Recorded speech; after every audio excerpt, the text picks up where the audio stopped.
الحمد لله رب العالمين والعاقبة للمتقين والصلاة والسلام على أشرف الأنبياء وإمام المرسلين وعلى آله وأصحابه وأهل بيته أجمعين. أما بعد فأعوذ بالله من الشيطان الرجيم. بسم الله الرحمن الرحيم.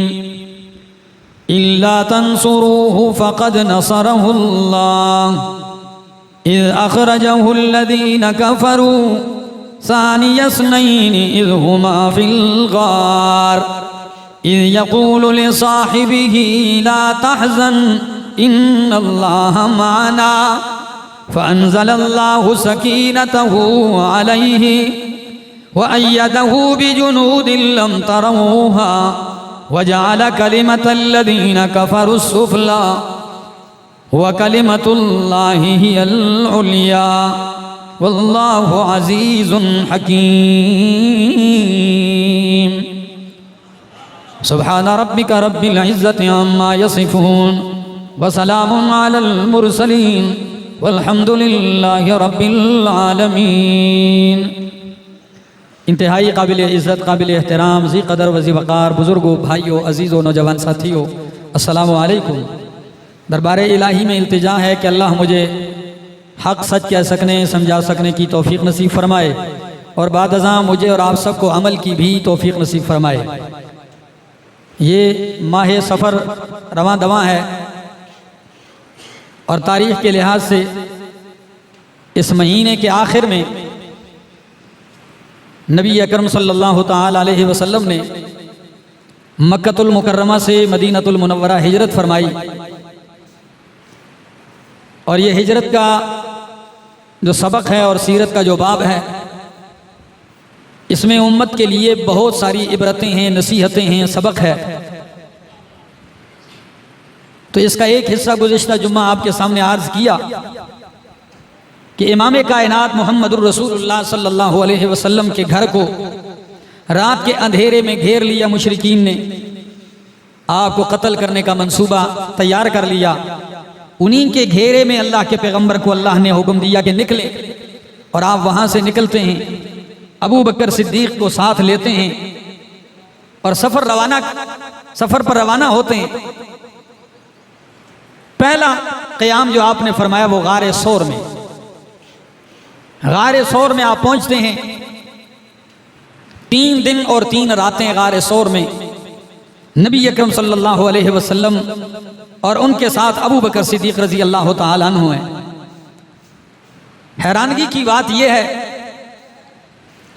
کہ اس سفر میں صدیق اکبر کا بذات ہی شریک ہونا تو آپ کے ساتھ تھا، آپ کا پورا گھرانہ جو ہے ہجرت میں آپ کے معاون اور شانہ بشانہ. گھر سے آپ نے نقدی جتنے پیسے تھے وہ ساتھ لیے، سواریاں 2 اونٹنیاں تیار کی تھیں. وہ عبداللہ بن عریقط یہ مشرک تھا لیکن تھا اعتمادی آدمی اور ہجرت کی یہ سارے راستے مکہ سے مدینہ کے یہ اس کو معلوم تھے. اسے کہا 3 دن کے بعد فلاں جگہ تک آپ نے یہ دونوں سواریاں پہنچا دینی ہیں اور پیسے اس کو ادا کر دیے.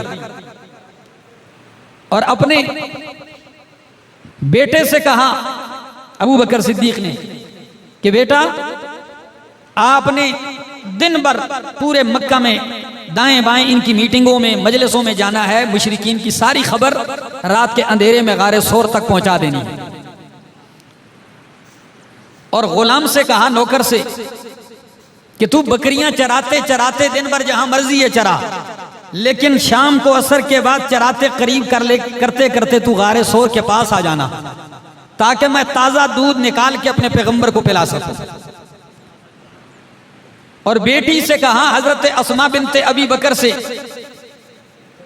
کہ بیٹی تو کھانا تیار کرنا اور موقع ملے تو غار تک پہنچا دینا.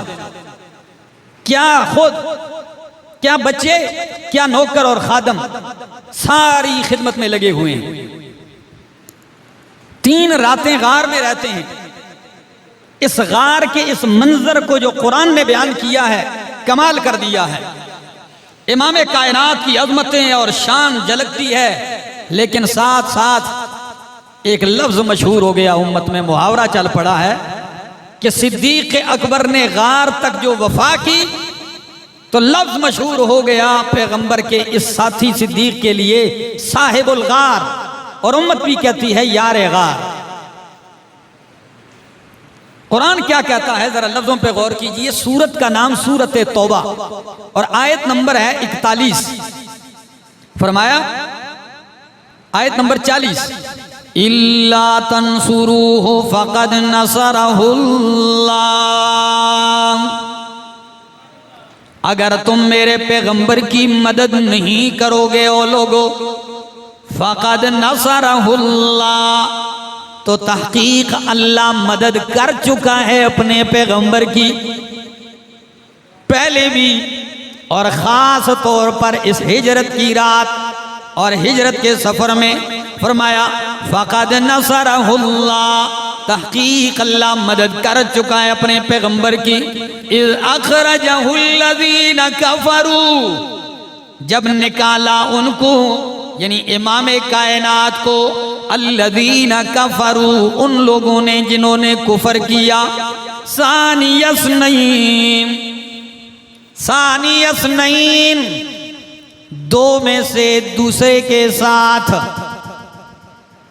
عام آپ ترجمہ یوں بھی لکھا ملے گا آپ کو، ثانی اثنین، جب انہیں نکالا کافروں نے اس حال میں کہ وہ 2 میں سے دوسرے تھے۔ لیکن یہ معنی جو میں نے کیا ہے بڑے کمال والا ہے۔ مفسرین فرماتے ہیں ثانیہ یہ منصوب ہے، تو کچھ نے کہا منصوب ہے حال ہونے کی وجہ سے، یہ اذ اخرجہ سے حال ہے، اور بعض فرماتے ہیں نہیں یہ منصوب ہے بنزع الخافض، یہاں جر دینے والا حرف پہلے محذوف ہے، تو معنی یہ اذ اخرجہ الذین کفروا ثانی اثنین اے بثانی اثنین، تو با کو حذف کر دیا اور ثانیہ کو منصوب کر دیا، تو معنی ہوگا کہ اللہ مدد کر چکا ہے اپنے پیغمبر کی، جب نکالا اس پیغمبر کو کافروں نے بثانی اثنین، 2 میں سے دوسرے کے ساتھ، تو اب ثانی صدیق اکبر ہیں، کیونکہ اس غار میں صرف 2 ہی بندے تھے، ایک امام کائنات محمد رسول اللہ صلی اللہ تعالیٰ علیہ وسلم اور دوسرے ابو بکر صدیق رضی اللہ تعالیٰ عنہ۔ تو آپ سے کہتا ہوں ہری پور والو، جب یہ 2 تھے پیغمبر اور صدیق اکبر، تو صدیق ثانی ہو گئے اور پیغمبر اول۔ پیغمبر کو اول کہا اور صدیق کو کیا کہا؟ ثانی کہا۔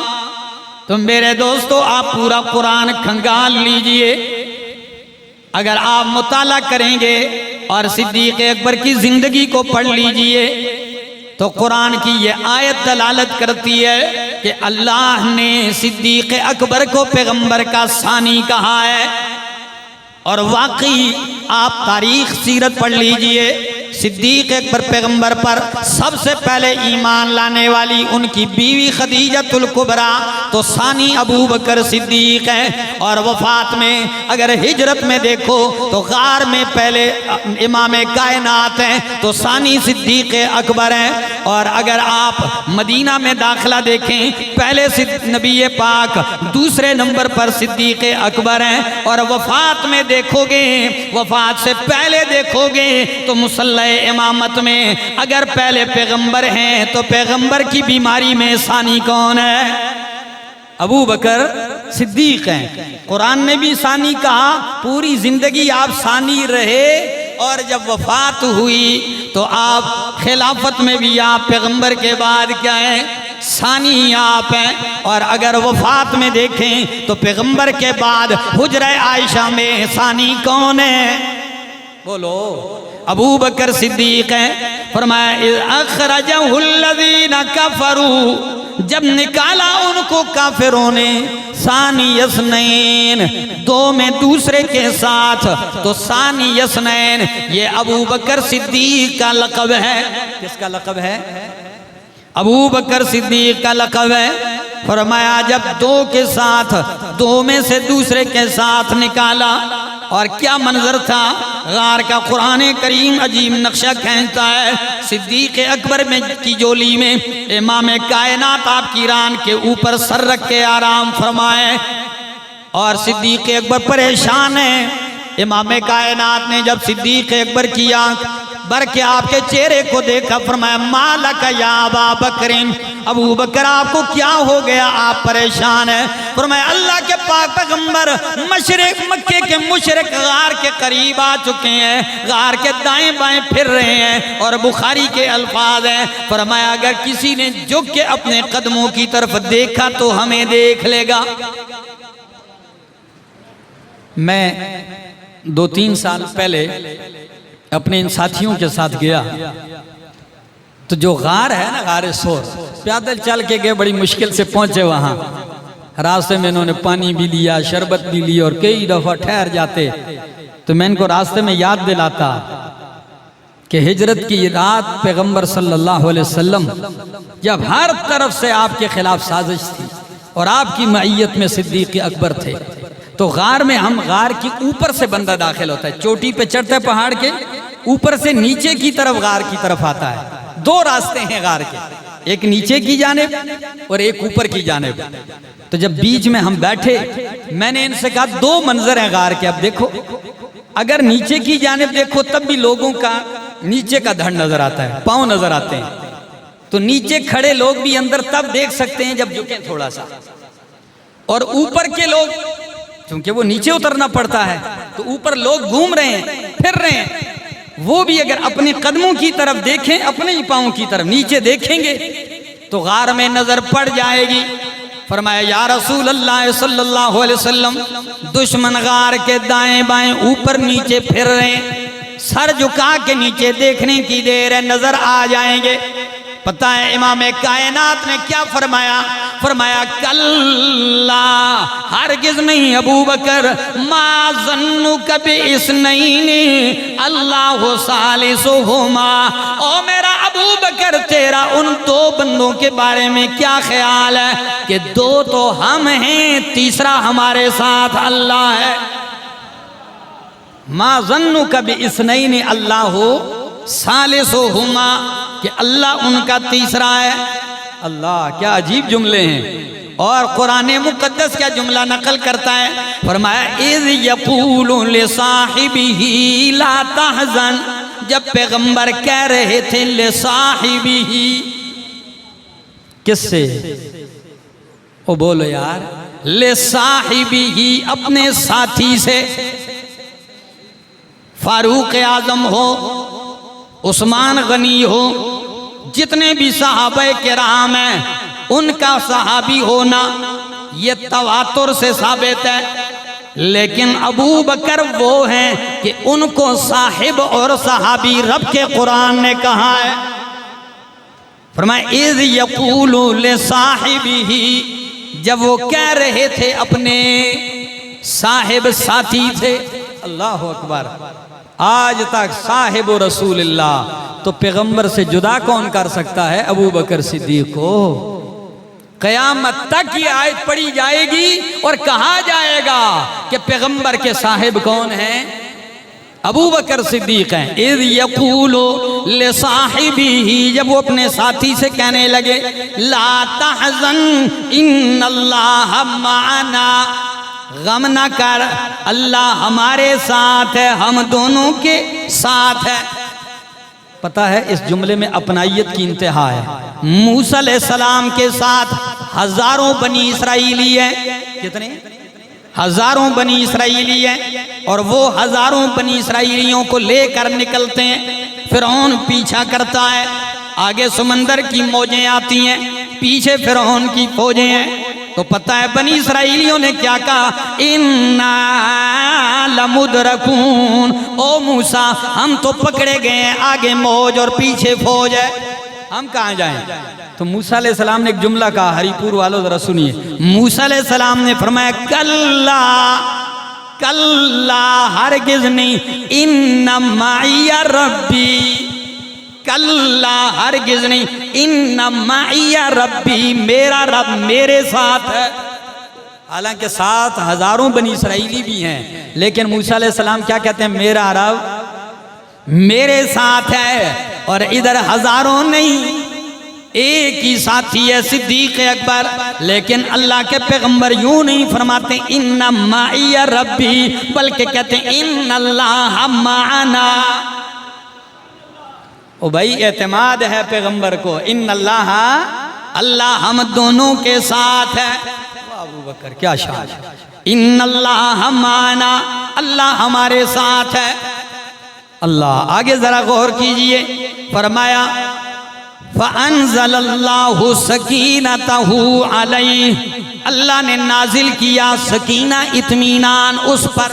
علیہ کے ضمیر کا مرجع کون ہے؟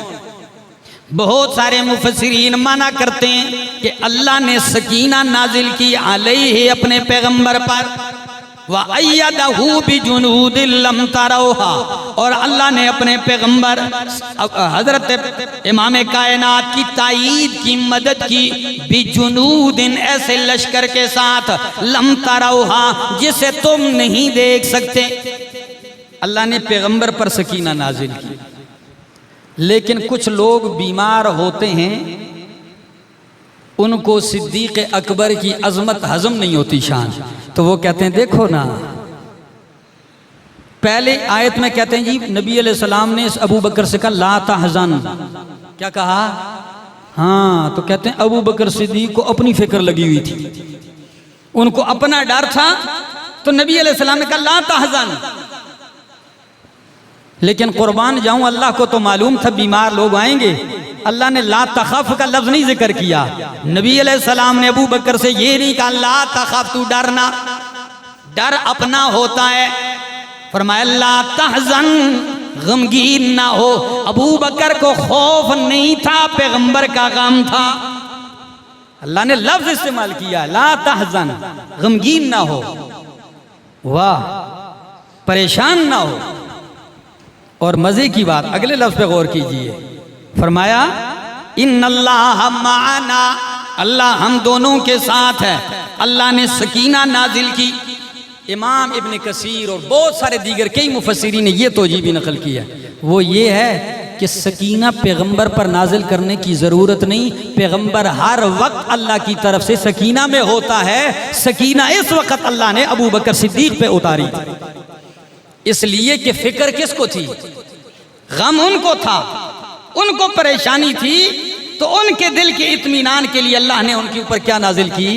سکینہ نازل کی۔ اللہ بہرحال جو بھی معنی ہو، کوئی ٹکراؤ نہیں ہے۔ فرمایا فَأَنزَلَ اللَّهُ سَكِينَتَهُ عَلَيْهِ وَأَيَّدَهُ بِجُنُودٍ لَمْ تَرَوْهَا، اور اللہ نے پیغمبر کی تائید مدد کی ایسے لشکر کے ساتھ جسے تم نہیں دیکھتے۔ وہ لشکر کیا ہے؟ یعنی فرشتے تھے، مشرکین غار کے ارد گرد تو گھوم رہے تھے، لیکن اندر جانے نہیں دیا۔ فرشتے ان کی نظریں پھیر رہے تھے، اندر نہیں گئے۔ ایک دفعہ ابو جہل کہنے لگا اندر دیکھنا چاہیے، مجھے تو یوں ہی لگتا ہے پیغمبر آس پاس ہی کہیں ہیں، غار میں دیکھو۔ یہاں تاریخ نے لکھا ہے جب داخل ہونے کا ارادہ کیا تو مکڑی کا جالا بھی ہے، بعض تاریخ کی کتابوں میں لکھا کبوتر انڈوں پہ بھی بیٹھا ہوا ہے۔ تو کسی نے کہا اللہ کے بندے تو اتنا جاہل ہے، اگر کوئی غار میں گیا ہوتا، نکلا ہوتا تو نہ یہ مکڑی کا جالا ہوتا اور نہ ہی کبوتر کا پرندہ جو ہے یہ انڈوں پہ بیٹھا ہوتا۔ یہ واپس ہو گئے، لیکن قرآن کہتا ہے اللہ نے ایسے لشکر یعنی فرشتوں کے ذریعے آپ کی مدد کی اور ان کا رخ غار سے پھیرا، وہ غار میں نہیں جا سکے۔ وَجَعَلَ كَلِمَةَ الَّذِينَ كَفَرُوا السُّفْلَىٰ، اللہ نے کافروں کے کفر والا کلمہ نیچے کر دیا اور اللہ نے کلمہ توحید کا بول بالا کر دیا۔ وَجَعَلَ كَلِمَةَ اللَّهِ هِيَ الْعُلْيَا وَاللَّهُ عَزِيزٌ حَكِيمٌ۔ 3 راتیں دن غار میں گزارے، غار سے چل پڑتے ہیں، اور ادھر مکہ میں مکمل تلاشی جاری ہے کہ نبی علیہ السلام کہاں ہیں، لیکن کسی کو نہیں ملے۔ غار سے بھی محروم ہو کے آ جاتے ہیں مشرک، اور صدیق اکبر کے ساتھ امام کائنات چل پڑتے ہیں، ہجرت کا سفر غار سے جاری فرما لیتے ہیں۔ کچھ دن گزرے، کسی شخص نے آ کے مکے والوں کو، مجلس بیٹھی ہے، فوراً آ کے کہا، لوگوں، جن لوگوں کو تم تلاش کر رہے ہو تم نے ان کے سر کی قیمت لگائی ہے، ایک 100 اونٹ۔ نبی علیہ السلام کے سر کی قیمت 100 اونٹ اور ابو بکر صدیق کے سر کی قیمت 100 اونٹ، یہ انعام ہے۔ تو جنہیں تم تلاش کر رہے ہو وہ ساحل سمندر کے کنارے جا رہے ہیں، ساحل سمندر پہ جا رہے ہیں، وہ دور ایک راستہ جا رہا ہے۔ سب نے کہا یہی ہے۔ سراقہ بن مالک کہتا ہے میں اتنی لالچ میں آ گیا کہ انعام کوئی اور نہ حاصل کرے، میں فوراً کھڑا ہو گیا۔ میں کہا نہیں، فلاں آدمی تھا، یہ وہ ہیں، ان کے اونٹ گم ہو گئے ہیں، ان کو تلاش کرنے کے لیے نکلے۔ سب نے میری بات پہ یقین کر لیا، بیٹھ گئے، اور میں تھوڑی دیر میں فوراً مجلس سے اٹھ گیا اور جا کے اپنی لونڈی سے کہتا ہے جلدی میرا تیز گھوڑا تیار کر اور گھر کے پچھواڑے سے لے جا کے ادھر کھڑا کر تاکہ میں بیٹھ جاؤں۔ لونڈی نے گھوڑا تیار کیا، کہتے میں نے نیزہ بھی لیا، تیر بھی لیے، تلوار، اور سوار ہوا، تیزی سے دوڑانے لگا اور منزل کی طرف بڑھتا جا رہا ہوں، یہاں تک کہ میں نے دور سے دیکھ لیا کہ ابو بکر صدیق اور امام کائنات جا رہے ہیں۔ میں نے کہا یہی ہیں، پہچان لیا۔ میں نے گھوڑے کو اور ایڑی لگائی، تیزی سے چلتے جا رہے ہیں۔ اتنا قریب ہو گیا میں، سراقہ کہتا ہے کہ نبی علیہ السلام کی تلاوت کی آواز سننے لگا۔ آپ کی زبان پہ قرآن ہے، آپ چلتے جا رہے ہیں، اور ابو بکر صدیق رضی اللہ تعالیٰ عنہ بار بار مڑ کے میری طرف دیکھ رہے ہیں، میری طرف دیکھتے ہیں، نبی علیہ السلام مڑ کے نہیں دیکھ رہے۔ اتنے میں صدیق اکبر نے کہا یا رسول اللہ اتینا، ہم پکڑے گئے، دشمن پہنچا ہے بڑی تیزی سے۔ نبی علیہ السلام نے فرمایا کلا، واہ واہ، کلا، او کائنات والو، آپ نے بڑے بڑے دلیر و بہادر دیکھے ہوں گے، لیکن قربان جاؤں میرے پاک پیغمبر جیسا دلیر کائنات میں نہیں آیا۔ اللہ اکبر، آپ کی دلیری، عرب ساری دلیر ہیں، لیکن اللہ کے پاک پیغمبر کی دلیری انتہا پر ہے۔ غزوہ احد میں جب بگدڑ مچتی ہے، لوگ دائیں بائیں ہوتے ہیں اور تیروں کی بارش برس رہی ہے، تو قربان جاؤں امام کائنات کی دلیری، آپ میدان میں جم کے کھڑے ہو کے کہتے ہیں انا النبی لا کذب انا ابن عبد المطلب۔ کیا عجیب الفاظ ہیں، انا النبی لا کذب انا ابن عبد المطلب، میں اللہ کا نبی ہوں، جھوٹا نہیں ہوں، اور میں عبد المطلب کا بیٹا ہوں۔ یعنی دلیری کی انتہا ہے، آپ کھڑے ہیں میدان میں۔ نبی علیہ السلام نے فرمایا کلا، ابو بکر نہیں آ سکتے۔ فرمایا یا رسول اللہ یہ آ گیا۔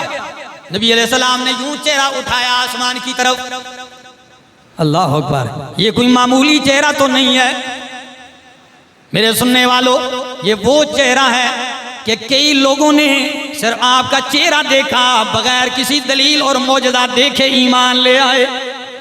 یہ ایسا چہرہ ہے کہ کئی دن کے بھوکے جب آپ کے چہرے پہ نظر ڈالتے وہ بھوک اور پیاس بھول جایا کرتے تھے۔ یہ وہ چہرہ ہے کہ ہزاروں غم والے جب آپ کے چہرے کو دیکھتے ان کے دل باغ ہو جاتے۔ بلکہ میں کہتا ہوں یہ وہ چہرہ ہے جو مدینہ منورہ یا مکہ کی سرزمین پر جب مدینہ میں آپ چہرہ آسمان کی طرف اٹھاتے ہیں تو قرآن کہتا ہے قد نرا تقلب وجہک فی السماء، میرا پیغمبر تیرے چہرے کا بار بار آسمان کی طرف پلٹنا میں اللہ دیکھتا ہوں۔ جب آپ چہرہ اٹھاتے ہیں تو میں آپ کے چہرے کا پلٹنا دیکھتا ہوں۔ کیا عجیب منظر ہے۔ تو آپ نے چہرہ اٹھایا، فرمایا اللہم اکفنا بما شئت، اللہ ہماری کفایت کر، حفاظت کر جس طریقے سے تیری مرضی ہو۔ بھائی یہ جملے کہے اور جاری ہیں۔ سراقہ کہتے ہیں خدا جانے کیا ہوا، گھوڑا بالکل جہاز کی طرح جا رہا ہے، ابھی ٹھوکریں شروع ہو گئی۔ ایک دفعہ ٹھوکر لگی اس کو، میں گر پڑا۔ تو عرب کے جو لوگ تھے مشرکین، یہ فال نکالتے تھے۔ کیا نکالتے تھے؟ آج بھی کئی لوگ جا کے یہ جنتر منتر والوں کے پاس جاتے ہیں نا، کہتے ہیں میرے نام دا فال کڈو ذرا، تو اس میں تیر رکھے تھے، کہتے ہیں میں نے فال نکالا کہ میرا جانا بہتر ہے کہ بہتر نہیں ہے، تو فال میں بھی لکھا آیا کہ نہیں ہے بہتر نہ جا۔ لیکن میں نے کہا بھائی 200 اونٹوں کی لالچ، بالکل آنکھیں بند ہیں۔ پھر میں نے ایڑی لگائی، پھر ٹھوکر لگتی ہے۔ تیسری مرتبہ تو ایسی ٹھوکر لگی کہ میرے گھوڑے کے اگلے پاؤں زمین میں دھنس گئے۔ اور دھوئیں کی طرح ایسی غبار اٹھی نیچے سے. میں فوراً سمجھ گیا کہ معاملہ کچھ اور ہے، یہ ان کی غیبی مدد ہو رہی ہے. تو میں نے زور سے آواز دی اور امام کائنات کو پکارا اور میں نے کہا میں امن چاہتا ہوں، معافی کا طلبگار. اس وقت نبی علیہ السلام نے چہرہ انور پھیرا اور میری طرف دیکھا. کیا چاہتے ہو؟ میں نے کہا معافی چاہتا ہوں بس. میں اس غرض سے آیا تھا، سارا قصہ سنا دیا کہ آپ کے سروں کی قیمت لگ چکی ہے، میں اس لالچ میں آیا تھا، لیکن اب میں معافی چاہتا ہوں. نبی علیہ السلام نے فرمایا جا معاف کر دیا. اللہ معاف کر دیا. کہتے ہیں معافی سنی، فوراً تیر نکالا میں نے اور نبی علیہ السلام کی طرح یوں پھینکا. میں نے کہا کہ یہ آپ میرے ہاتھ کی نشانی ہے، یہ لے جائیں، اور جس طرف آپ جا رہے ہیں راستے میں میرا غلام بکریاں اور اونٹ چرا رہا ہے، تمہیں بکریاں ضرورت ہو، اونٹ ضرورت ہو، لے جاؤ. پہلے لالچ میں لینے آ رہا تھا، اب تیر پھینک کے کہتا ہے جتنا مرضی ہے تم لے لو. نبی علیہ السلام نے تیر لیا اور واپس پھینک دیا. فرمایا بکریاں بھی سنبھال اور تیر بھی سنبھال، مجھے نہیں چاہیے. ہاں اتنی بات ضرور یاد رکھ کہ ہمارا راز کسی کو نہ بتلانا، کہیں جا کے مکہ میں اب سب کو بتانا دینا. سراقہ کہتے ہیں میں نے کہا نہیں بتاؤں گا جب تک آپ نکلیں گے نہیں اپنے حدود سے. کہتے ہیں جب واپس ہونے لگا تو دل میں خیال آیا کہ آج جس ہستی کو ہم نکال رہے ہیں، یہ آج تو اندھیرے میں گئی ہے لیکن کل دن کے اجالے میں پورے مکے پہ چھا کے آئے گا. کمالات میں نے دیکھ لیے تو میں نے فوراً درخواست کی. میں نے کہا جی جاتے جاتے میری ایک درخواست ہے. نبی علیہ السلام نے فرمایا کیا درخواست ہے؟ میں نے کہا اگر آپ مکہ فتح کر لیں تو مجھے امن ملے گا کہ نہیں؟ او ہری پور والو، او مجھے سننے والو جہاں بھی ہو، جی حیرانگی کی بات نہیں ہے کہ جو جان بچاتے ہوئے ہستی جا رہی ہے قتل کے در پہ، رہنا مکہ میں سانس لینا مشکل ہے، وہاں سراقہ اتنا دور اندیش نکلا، کہتا ہے کہ مکہ فتح ہوگا تو مجھے کیا ملنا چاہیے؟ امن ملے گا. نبی علیہ السلام نے فرمایا ہاں تجھے امن ملے گا. فرمایا ایسے نہیں، اس بگدڑ اور رش میں مجھے کون پہچانے گا، مجھے لکھ کر دے دے.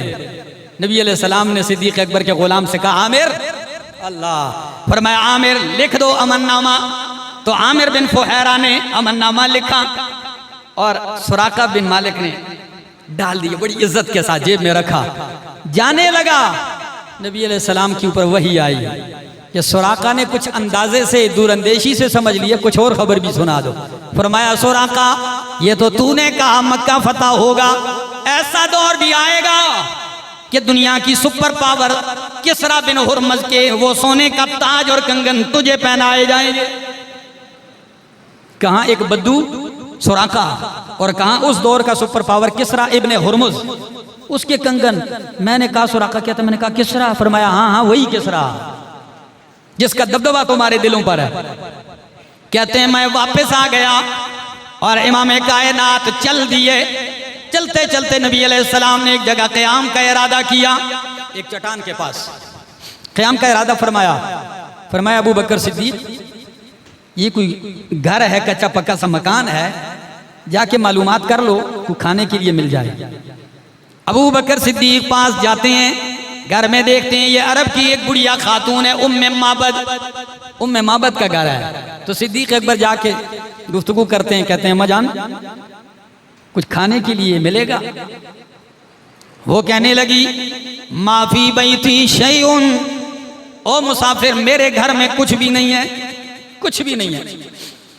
میرا خاوند بکریاں لے گیا چرانے کے لیے، ان کا بھی برا حال ہے اور کچھ بھی نہیں ہے گھر میں. اگر ہوتا میں آپ کی مہمان نوازی ضرور کرتی، بڑی مہمان نواز خاتون تھی. نبی علیہ السلام نے کہا کہ ابو بکر صدیق یہ بکری جو باندھی ہوئی ہے وہ کنارے پر، اماں سے پوچھو یہ کیوں باندھی ہوئی ہے؟ تو جب اماں سے کہا کہ یہ بکری جو باندھی ہوئی ہے، اماں کہنے لگی بھوڑیا ام معبد کہ یہ تو بیمار ہے اور راستہ سفر بھی نہیں کر سکتی، تو خاوند چرانے کے لیے بھی لے کر نہیں گیا، ابو معبد چھوڑ گیا ہے. فرمایا کہ اس میں دودھ ہے؟ کہا جی خشک ہے، دودھ بھی نہیں ہے بھی بیمار. نبی علیہ السلام نے فرمایا ابو بکر اس سے کہہ کہ یہ تھوڑی دیر کے لیے دے دے، یہی بیمار لاغر تھوڑی دیر کے لیے دے دیں. کہنے لگی اگر آپ اس سے کچھ لے سکتے ہیں تو لے لو، میں نے تو آپ کو بتا دیا. صدیق اکبر نے جب بکری کو پکڑا اور لے جاتے ہوئے نبی علیہ السلام کے پاس لے آئے، امام کائنات نے کچھ کلمات پڑھے اور اس کی پیٹھ پہ ہاتھ پھیرا، فرمایا ابو بکر صدیق دیکھ تو صحیح تنوں میں دودھ آیا کہ نہیں؟ صدیق اکبر نے فرمایا اللہ کے پاک پیغمبر دودھ تو ایسے جوش سے آیا ہے کہ خود نکل رہا ہے، تھن بھر گئے۔ فرمایا بوڑھیا سے کہو کوئی برتن لائے، بوڑھیا اتنی جلدی سے تیز چل رہی ہے نا، برتن لاتی جا رہی ہے۔ آپ نے پیا، سب کو پلایا، اور آخر میں کہا بوڑھیا سے کہو گھر میں کوئی برتن ہیں لے آؤ سارے، گھر میں جتنے بھی برتن ہیں لاتی جا رہی ہے۔ صدیق اکبر دودھ نکالتے جا رہے ہیں، جب سارے برتن بھر دیے فرمایا بوڑھیا ہم سیر ہو کے پی چکے ہیں، یہ باقی دودھ آپ گھر میں رکھ لیں۔ چل پڑتے ہیں، سفر آگے شروع ہو گیا، لیکن عجیب معاملہ ہے، امام کائنات چل پڑتے ہیں۔ شام کے قریب جب بکریاں چرا کے ابو معبد گھر آیا تو گھر کی تو حالت ہی روحانیت اور انوارات سے بھرا ہوا ہے، اور جب نظر پڑی گھر میں کہ سارے برتن دودھ سے بھرے، خاوند بھی چکرا گیا، حیران ہو، فرمایا اے ام معبد یہ میں کیا دیکھ رہا ہوں آج گھر میں، یہ کیا ہے؟ اللہ اکبر، پتہ ہے اس جملوں پہ غور کرنا ذرا، یہ کیا ہے؟ ام معبد کہنے لگی یہ کوئی دو شخص آئے تھے، اور پورا قصہ سنا دیا، اس طرح دودھ مانگا، میرے پاس گھر میں تھا کچھ نہیں، اس بکری پہ ہاتھ پھیرا، کچھ کہا، دودھ ہی دودھ ہو گیا۔ پتہ ہے ام معبد نے نبی علیہ السلام کا نام ان کو نہیں آتا تھا، پتہ کیا لفظ ذکر کیا؟ کہا جاء رجل مبارک، ایک مبارک آدمی آیا تھا۔ کیا لفظ استعمال کیا؟ ایک مبارک آدمی آیا، بابرکت شخصیت آئی تھی۔ بس خاون کہنے لگا باقی قصے چھوڑ، سفیلی جلدی کر، ان کے اوصاف بیان کر، وہ کیسے تھے؟ اللہ اکبر، بڑھیا بولتی ہے خدا کی قسم تو موتی رولتی ہے، کہنے لگی رأیت رجلا ظاہر الوضاء، اللہ میں نے ایسا بندہ دیکھا جس کا حسن نمایاں تھا، جس کی پلکیں دراز تھی، جس کے ابرو آپس میں پیوستہ تھے۔ سارے اوصاف شروع کر دیے، مسکراہٹ ایسی، گفتگو ایسی ایسی ایسی۔ کمال کی بعض عورتیں ہوتی ہیں ایسے غضب کی حافظے والی ہیں، پورا حلیہ نبی علیہ السلام کا بیان کیا۔ انشاءاللہ آگے موقع آئے گا میں اس کو پورا ذکر کروں گا کسی جو میں انشاءاللہ۔ جب سارا حلیہ مبارک نبی علیہ السلام کا ذکر کیا ام معبد نے، تو ابو معبد کہنے لگا اللہ کی بندی یہی وہ شخصیت ہے مکے والے جس کو ڈھونڈ رہے تھے، یہ وہی شخصیت ہے۔ اور کہنے لگے اپنی بیوی سے بس اب ہم بھی انہی کے پیچھے جائیں گے۔ تو کچھ ہی عرصے کے بعد یہ میاں بیوی مدینہ آتے ہیں اور نبی علیہ السلام پر ایمان لے آتے ہیں۔ اللہ، اس ام معبد کے ساتھ بچہ تھا کہتے ہیں، اس نے راستے میں ابو بکر صدیق کو مدینہ میں جب آئے دیکھ لیا، نبی علیہ السلام کو بھی نہیں دیکھا، تو پتہ ہے امی سے کیا کہا؟ امی وہ دیکھو مبارک کے ساتھ جو شخص آیا تھا وہ یہ ہے۔ نبی علیہ السلام کا نام کیا مشہور کر رکھا تھا گھر میں انہوں نے؟ مبارک۔ کہا اماں جان مبارک کے ساتھ جو شخص سفر پہ آیا تھا نا یہ وہ ہے۔ اللہ، تو نبی صدیق اکبر سے ملے، پھر نبی علیہ السلام کے پاس آئے، ایمان قبول کیا، یہاں سے سفر روانہ ہو گیا اللہ کے پاک پیغمبر صلی اللہ علیہ وسلم۔ دوستو کچھ کہنا چاہتا ہوں، راستے میں چونکہ پورے مکہ میں دائیں بائیں ہر طرف خبر پھیلی ہے، دو شخصوں کو پکڑنا ہے، 200 اونٹ انعام میں، تو بریدہ اسلمی یہ قبیلہ اسلم کا سردار ہے، وہ 80 آدمیوں کا دستہ لے کر نبی پاک صلی اللہ علیہ وسلم کے یہ 4 آدمیوں والے مختصر قافلے کو گھیر لیتا ہے۔ 200 اونٹوں کی لالچ تو بڑی چیز ہے عرب میں۔ جب نبی علیہ السلام کے اس مختصر سے قافلے کو گھیرا تو بریدہ اسلمی سواری سے اترتا ہے، پگڑی باندھی ہوئی ہے، چہرہ ڈھکا ہوا آ گیا۔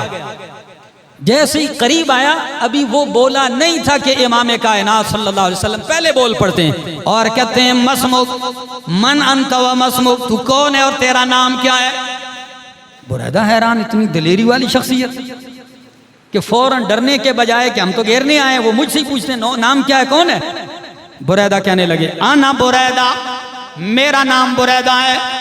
جب کہا بریدہ ہے، نبی علیہ السلام نے ہلکی سی مسکراہٹ دکھاتے ہوئے فرمایا فبرد امرنا، جب تو بریدہ ہے تو بریدہ برودت سے ہے، اور برودت ٹھنڈک کو کہتے ہیں، فبرد امرنا پھر تو ہمارا معاملہ ٹھنڈا رہے گا، جنگ لڑائی کا کوئی خطرہ نہیں ہے۔ عجیب معنی کر دیا اس کے نام کا. کہا اچھا نام تو بریدہ، قبیلہ کون سا ہے؟ وہ کہنے لگا اسلم. بریدہ اسلمی، اسلم قبیلہ. تو جب اسلم کہا تو نبی علیہ السلام نے کہا جب تیرا قبیلہ اسلم ہے تو فسلمنا، پھر تو ہمیں سلامتی مل گئی. اسلم سلامتی سے لے لیا، کہا پھر تو ہمارے لیے سلامتی ہے.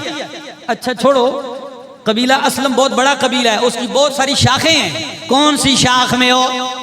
وہ کہنے لگا بنو سہم. اسلم قبیلے کی کون سی شاخ؟ بنو سہم سے ہوں. جب یہ جملہ کہا امام کائنات نے صدیق اکبر کی طرف دیکھتے ہوئے مسکرا کے فرمایا ابو بکر خراجہ سہموں کا، اکیلا میں نہیں، تیرا حصہ بھی نکل آیا ہے. سہم حصے کو بھی کہتے ہیں، وہ بنو سہم سے تھے. فرمایا ابو بکر تیرا حصہ بھی نکل آیا. یہ عجیب و غریب گفتگو سنی. بریدہ ساری چیزیں بھول کر کہنے لگا آپ بتائیں آپ کون ہیں؟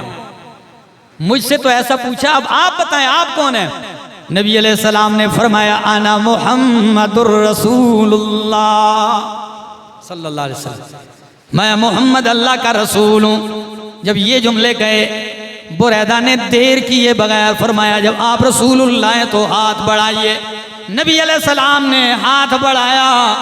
بریدہ نے تھام کے کہا اشہد ان لا الہ الا اللہ و اشہد ان محمد رسول اللہ. کلمہ پڑھ لیا، اور جتنے آدمی ساتھ لایا تھا 80 آدمی، سب نے کلمہ پڑھ لیا. تو اکیلا ہی چلا تھا جانب منزل، رہرو ملتے گئے کارواں بنتا گیا. 4 تھے، 80 اور ایمان لے آئے، 84 بندے ہو گئے. ابھی مدینہ قریب آ رہا ہے، قباء کی بستی قریب آ رہی ہے. ادھر مدینے والے قباء والے بڑے پریشان ہیں. ان کو خبر ملی تھی کہ امام کائنات مدینہ منورہ سے چل پڑے ہیں. ہر روز صبح نکلتے ہیں، مقام حرہ تک آتے ہیں، دوپہر ہو جاتی ہے، کڑاکے کی دھوپ میں واپس چلے جاتے ہیں. ہر دن یہی پریشانی، انتظار انتظار. سامنے قباء قریب آ گیا، ساری تھکاوٹیں ختم ہونے والی ہیں، منزل قریب آنے لگی ہے.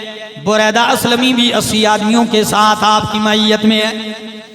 اتنے میں حضرت زبیر رضی اللہ تعالیٰ عنہ اپنے ساتھی کے ساتھ شام سے آ رہے تھے. یہ نبی علیہ السلام کے ساتھی تھے، صحابی ہیں. وہ شام سے آ رہے تھے تجارت کر کے. تو راستے میں ابو بکر صدیق اور نبی علیہ السلام سے جب ملاقات ہوئی تو انہوں نے خوبصورت سفید رنگ کے 2 جوڑے پیش کیے. اللہ نے کوئی عجیب ہی انتظام کر رکھا ہے. خوبصورت سفید 2 جوڑے دیے. ایک نبی علیہ السلام نے زیب تن کیا، دوسرا ابو بکر صدیق نے. اور بریدہ کہنے لگا یا رسول اللہ وہ قباء کی بستی آ رہی ہے. ادھر قباء والے انتظار کر کر کے واپس جا چکے تھے انتظارگاہ سے. اتنے میں ایک یہودی کو نظر پڑی، دور سے قافلہ آ رہا ہے. تو پتہ ہے چلا کے زور زور سے کہنے لگا او قباء والو، مدینے والو، تم جس ہستی کا انتظار کر رہے تھے وہ ہستی وہ نصیب تمہارا آ رہا ہے. بس قباء والے دوڑتے ہیں سارے تیار ہو کے، اور امام کائنات قباء کی بستی میں آتے ہیں.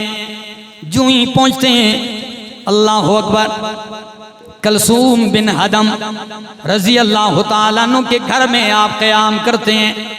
قباء والے آپ کے ارد گرد جمع ہوتے ہیں. 14 دن ایک روایت میں، بعض میں 18 دن، اور بعض روایات میں 4 دن امام کائنات نے قباء کی بستی میں قیام فرمایا.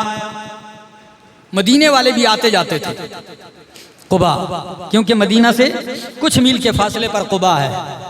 اب قباء میں چند دن گزارے. نبی علیہ السلام نے مسجد کی بنیاد رکھی، جگہ بتائی گئی. اب جب مسجد تعمیر کی جا رہی ہے، صحابہ کرام شریک ہیں، امام کائنات خود بھی شریک ہے، پتھر اٹھا اٹھا کے لا رہے ہیں. سیرت حلبیہ، دلائل النبوہ امام بہقی کی اور دیگر کتابیں آپ دیکھیں گے، امام کائنات اتنا بڑا بڑا پتھر اٹھا کے لاتے کہ اس کی جو گرد ہوتی تھی وہ آپ کے پیٹ پہ گرتی اس طرح. تو آپ کے کپڑے، آپ کا پیٹ مبارک، شکم مبارک وہ بالکل غبار آلود ہو گیا تھا. اور پتھر اٹھا کے لا رہے ہیں. اور اگر کوئی دیوانہ محبت کرنے والا شوق میں آ کے آپ کے ہاتھ سے پتھر لیتا تو نبی علیہ السلام چونکہ دونوں ہاتھوں بند ہیں آپ سر ہلا کے کہتے نہیں نہیں یہ میں خود اٹھاؤں گا، تو وہ والا اٹھا، آپ وہ والا پتھر اٹھا کے لے آئیں۔ یہ منظر ہو، صحابہ کرام ساتھ ہیں۔ تو عبداللہ بن رواحہ شاعر ہے، غضب کا شاعر، اعلیٰ درجے کا فصاحت و بلاغت والا شاعر، شعر پڑھے اور افصاح العرب کے سامنے، نبی علیہ السلام کے سامنے، اور پھر اللہ کے پیغمبر پسند بھی کریں، یہ ہر آدمی کے بس کی بات نہیں ہے۔ تو عبداللہ بن رواحہ اشعار پڑھ رہے ہیں اور جتنے بھی جو مزدور سارے لگے ہوئے ہیں نا وہ ان کی آواز میں لے ملا ملا کے پڑھ رہے ہیں۔ کیا پڑھ رہے ہیں؟ کہتے ہیں قد افلح من یامر المساجد، قد افلح من یامر المساجد وَيَقْرَأُ الْقُرْآنَ قَائِمًا وَقَائِدًا وَلَا يَبِيتُ اللَّيْلَ عَنْهُ رَاقِدًا قَدْ أَفْلَحَ مَن يَعْمُرُ الْمَسَاجِدَ۔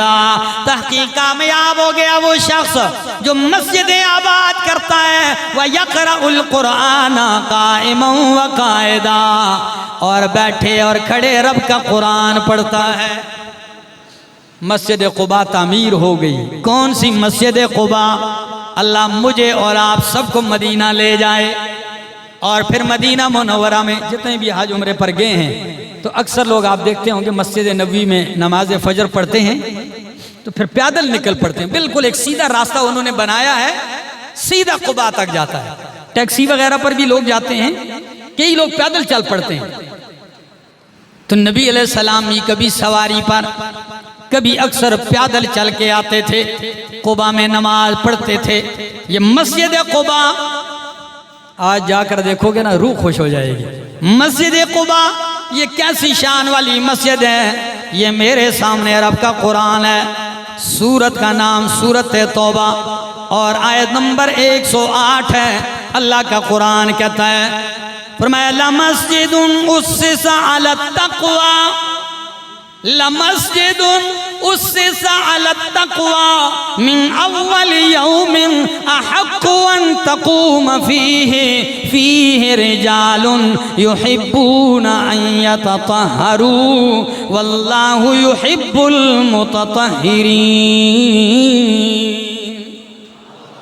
عجیب الفاظ ہے۔ فرمایا لَمَسْجِدٌ، البتہ وہ مسجد، اُسِّسَ عَلَى التَّقْوَى مِنْ اول یوم، جس کی بنیاد رکھی گئی ہے تقوی پر پہلے دن ہی سے۔ تو مسجد قباء کی بنیاد پہلے دن ہی سے کس پر رکھی گئی ہے؟ تقوی پر رکھی گئی ہے۔ فرمایا احق ان تقوم فیہ، میرا پیغمبر وہ زیادہ لائق ہے کہ آپ اس میں کھڑے ہو نماز کے لیے۔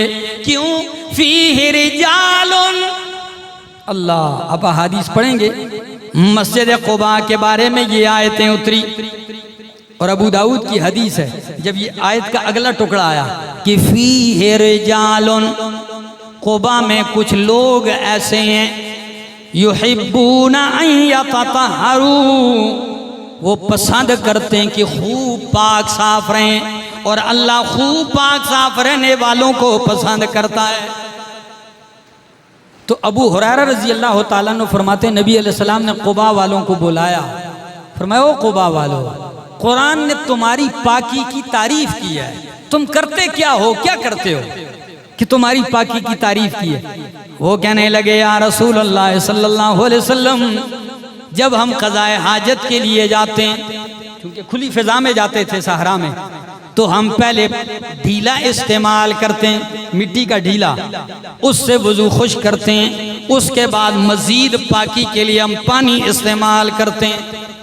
پہلے جا کے ڈھیلے سے صاف کرتے ہیں اپنے آپ کو، پھر آتے ہیں پانی استعمال کرتے ہیں تو خوب پاکی ہوتی ہے۔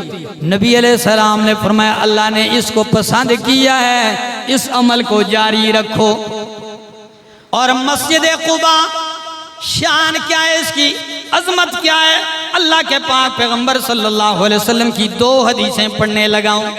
عمرے میں جاؤ اور جب مدینہ منورہ جاؤ تو ان کو یاد رکھنا، خوب بھرپور فائدہ اٹھانا۔